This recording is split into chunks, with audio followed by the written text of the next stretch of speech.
দেখুন আসমা বিবি তো আইএসএফ করত এবং আসমা বিবি যখন বক্তৃতা দিয়েছিল ওদের নেতা নওশাদ কি বলেছিল, নওশাদ সিদ্দিকী যে বক্তব্য দেয় পয়েন্টে পয়েন্টে, আর মমতা ব্যানার্জি তার গাঁটে গাঁটে লাগে, এরকম একটা ভাষণ দিয়েছিল এবং জেলও খেটেছিল। আজকে হয়তো আমি জানি না শওকত মোল্লা হোক বা ওর ঊর্ধ্বতম নেতৃত্ব হোক, ওদেরকে প্রলোভন দিয়েছে যে তোমাকে পঞ্চায়েত সমিতির সদস্য, তোমাকে কর্মাধ্যক্ষ করে দেবো, তোমাকে এত টাকা দেবো, এই সমস্ত কিছু প্রলোভন দিয়েছে। নারী জাত প্রলোভনের ছলে পড়ে গেছে।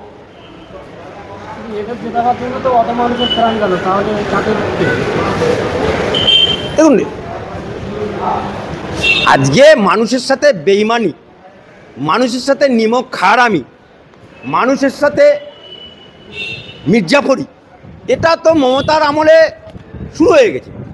আজকে দেখুন সাগরদিঘিতে বাইরন বিশ্বাস জিতলো এমএলএ কার, কংগ্রেসের হাত চিহ্নে এবং বামফ্রন্টের সমর্থিত।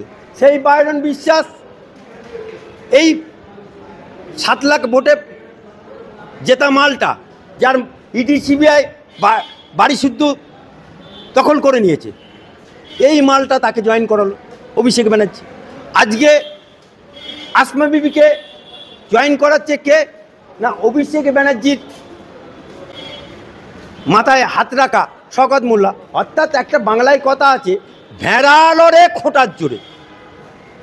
তা ভেড়াগুলো সব লড়ছে, খোঁটাটা হচ্ছে ওখানে শওকত মোল্লা, আর ওর খোঁটা হচ্ছে এই অভিষেক ব্যানার্জি। তা খোঁটা ওখান থেকে আওয়াজ দিচ্ছে, এরা নিয়ে নিচ্ছে। আর আজকে যদি তাই হতো তাহলে ওই বাইরেন বিশ্বাস যদি ইমানদারি বজায় রাখতো তাহলে ইস্তফা দিয়ে আবার দাঁড়াতে হতো। যেমন ধরুন তাপস রায়, ও বিজেপিতে জয়েন করলো কিন্তু বিধায়ক পদে ইস্তফা দিয়ে, তার জন্য ভোট হচ্ছে। তা এরা তো ইমানদারি ফিমানদারি ও আল্লাহর রাস্তে তাবিজ করে ছুঁড়ে ফেলে দিয়েছে। এখন আসমা বিবি দেখছে যে আমাকে মধু চাঁটার জায়গায় দিচ্ছে, যখন আমি মধু চাটতে যাই আমি কেন ভুকা থাকবো, তা আমি মধু চাটতে পারলে মধু চাটতে যাচ্ছে। কিন্তু জনগণ সব হিসাব রাখছে। এই যে ভাঙড়ে আরাফুল ইসলাম ফিরতে গোষ্ঠীদ্বন্দ্ব, কি বলবেন? দুটো জায়গায় এক স্বামীর দুটো বউ থাকলে কি হয়, সতীনে ঝগড়া হয় না? দুটো বউ কি একসাথে থাকতে পারে? এক বাড়িতে একসাথে থাকতে পারে? থাকতে পারে না। অর্থাৎ সতীনে ঝগড়া লেগে যায়। আজকে ওখানে আরাবুল হচ্ছে তৃণমূলের আদি নেতা, আরাবুল হচ্ছে তৃণমূলের পুরনো দিনের নেতা। আরাবুল মমতা ব্যানার্জি যখন বিরোধী নেতা, তখন আরাবুল ওখানে সিপিএমের সাথে লড়াই করে জেতা এমএলএ। মমতা ব্যানার্জি যখন জীবনতলায় গেছিল ওই এলাকায়, তখন আরাবুলের নেতৃত্বে মিটিং হয়েছিল। তখন সেই মিটিং বানচাল করার জন্য আজকে যে মালগুলো দেখছেন তৃণমূলে, শওকত মোল্লা তখন সিপিএমের মাল ছিল, এই শওকত মোল্লা এই মিটিংয়ে ভাঙচুর করেছিল।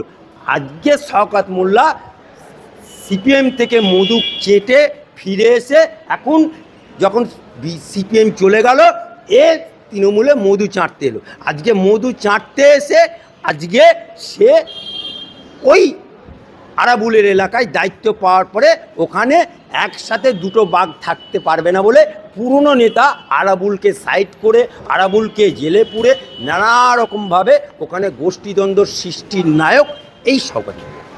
ওখানে বিধানসভায় আরাফুল ইসলাম টাইটেল দিতে পারেন, সেই জন্য শওকত মোল্লাকে অবজারভার করা হয়েছে। সেই জন্য কি একেবারে আইএসএফ থেকে বিভিন্ন দল থেকে টিএমসি যোগদান করছে, সেই জন্য কি বাড়তি সুবিধা পাচ্ছেন শওকত মোল্লা? আরে শওকত মোল্লা আবার নেতা নাকি? শওকত মোল্লা তো বোমারু নেতা। মমতা ব্যানার্জি একটা প্রশাসনিক বৈঠকে বলছে, শওকত মোল্লা বলছে দিদি জীবনতলায় বাস স্ট্যান্ড চাই। দিদি কি বলছে, এই আর শওকত বাস, তুই তো বোম মারিস। তাহলে বাংলার মুখ্যমন্ত্রী তার এমএলএ শওকত মোল্লাকে প্রশাসনের সামনে বলছে বোম মারিস।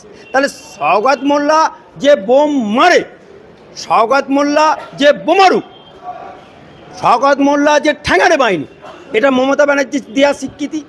এবং শওকত মোল্লা নিজে এখানে এসছে মধু চাটতে, কিন্তু আরাবুল কিন্তু মধু চাটতে আসেনি। আরাবুল তৃণমূল দলটা পুরনো থেকে তুলছে, এরা কিন্তু পরিযায়ী শ্রমিক হিসাবে এখানে মধু চাটতে এসেছে শওকত মোল্লা। তা এখান থেকে তোলা তুলে ও আমাদের কালীঘাটে ক্যামাকি স্ট্রিটে পৌঁছানোটা বেশি হয়তো আরাবুলের থেকে এই শওকত মোল্লা বেশি করে। আজকে ওখানে পঞ্চায়েত নির্বাচনে যে 9টা মানুষ খুন হয়ে গেল, সেই খুন কে করলো? তখন এই খুন করলো সেই শওকত মোল্লা। কারণ যারা ধরা পড়েছিল তারা প্রত্যেকেই জীবনতলার নাম বলেছে, এবং যে গাড়িগুলো পাওয়া গেছে সবই জীবনতলার। তাই জীবনতলার শওকত মোল্লা আজকে ওখানে কার মানুষকে শান্তি থাকবে না, ওখানে শান্তির বাতাবরণ থাকবে না, ওখানে শান্তির মা শওকত মোল্লা যেদিন থেকে দায়িত্ব নিয়েছে মরে গেছে। বর্তমানে পঞ্চায়েত অফিসে বিডিওকে আইবুড়ো ভাত খাওয়াচ্ছেন তৃণমূল নেত্রী, কি বলবেন? আইবুড়ো ভাত খাওয়াচ্ছে, আইবুড়ো ভাত খাওয়াচ্ছেন, বিয়ে করেনি ভাগ্য ভালো, বিয়ে করেনি তাই ভাগ্য ভালো। আজকে SDO, BDO, DM, SP, OC, CI সব যে আইন পাশ করে বা বিভিন্ন পরীক্ষার মাধ্যমে তারা যে একটা পোস্ট হোল্ড করছে সেটা ভুলে যায়। ওরা এখন সবাই তৃণমূলের দলে দাসে পরিণত হয়েছে। সবাই এখন ওই সোম আছে না, সোম হল্লিস চারটে চারটে বড় হয়ে গেল, সেরকম মমতার 4টে এমএলএ হয়ে গেল। এখন এই যারা বিডিও আছে, এসডিও আছে, ওসি আছে, থানার বড়বাবু আছে, এসডিপিও আছে, এসপি আছে, এরাও সবাই তৃণমূলের 4টে সবারই জিপ সাদা হয়ে যাচ্ছে। তাই আজকে তৃণমূলের লোকেরা বিডিও অফিস, ওটা যে সরকারি অফিস, ওটা যে পার্টি অফিস না, এটাই ওদের জ্ঞান থাকে না। কারণ আজকে তৃণমূলের সাংসদ, এমপি, মেম্বার অফ পার্লামেন্ট, বর্ষিয়ান সাংসদ, সে নির্বাচিত এমপি, সেই সংসদে গিয়ে বলছে চু কিন্তু সাংসদ যে কিনা সংসদে দাঁড়িয়ে চু কিট বলতে পারে, তা তার দলের 4 আনা 10 আনার নেতারা বিডিওকে আইবুড়ো ভাত খাওয়াচ্ছে, বিয়ে দিয়ে দেয়নি, এটাই ভাগ্যবান। আমরা দেখলাম নজিরবিহীন সংঘাত রাজ্যপাল এবং রাজ্য মুখ্যমন্ত্রী বলেছিল যে মহিলারা রাজভবনে যেতে ভয় পাচ্ছে, সেই জন্যে রাজ্যপাল কিন্তু শপথ গ্রহণ করলেন না দুজন উপনির্বাচনে জেতার। আজকে ডেপুটি স্পিকার তাদের শপথ গ্রহণ করলেন, এটা নজিরবিহীন এই প্রথম পশ্চিমবাংলার। কি বলবেন? পশ্চিমবাংলায় নজিরবিহীন বলে কিছু নেই, অনেক কিছুই নজিরবিহীন হবে। মমতা ব্যানার্জির রাজত্বে সবটাই বেআইনি, আবার সবটাই আইন। এই মমতা ব্যানার্জি রাজ্যপালকে যখন এসেছিল, রাজ্যপালকে হাতে খড়ি দিয়েছিল, অয়ে অজগর, আয়ে আম, হস্যায়ে ইঁদুর, দীর্ঘয়ে ঈগল পাখি। রাজ্যপালের আঙুল ধরে, হাত ধরে হাতে করে দিয়েছিল, কি না রাজ্যপালকে বাংলা শেখাচ্ছে। আজকে রাজ্যপাল যখন বাংলা শিখে গেছে, ওই রাজ্যপাল যখন বেআইনিভাবে মমতা ব্যানার্জির কাজে সাপোর্ট করছে না, তখন রাজ্যপাল হয়ে গেল খারাপ। তাই রাজ্যপালকে এখন ভয় লাগছে। রাজ্যপাল কি বাংলার সুন্দরবনের রয়্যাল বেঙ্গল টাইগার নাকি যে গেলেই হালুম করে খেয়ে নেবে? আজকে রাজ্যপালকে বাদ দিয়ে ডেপুটি স্পিকারকে দিয়ে 2জন এমএলএকে শপথ পাঠ করানো হচ্ছে, করুক।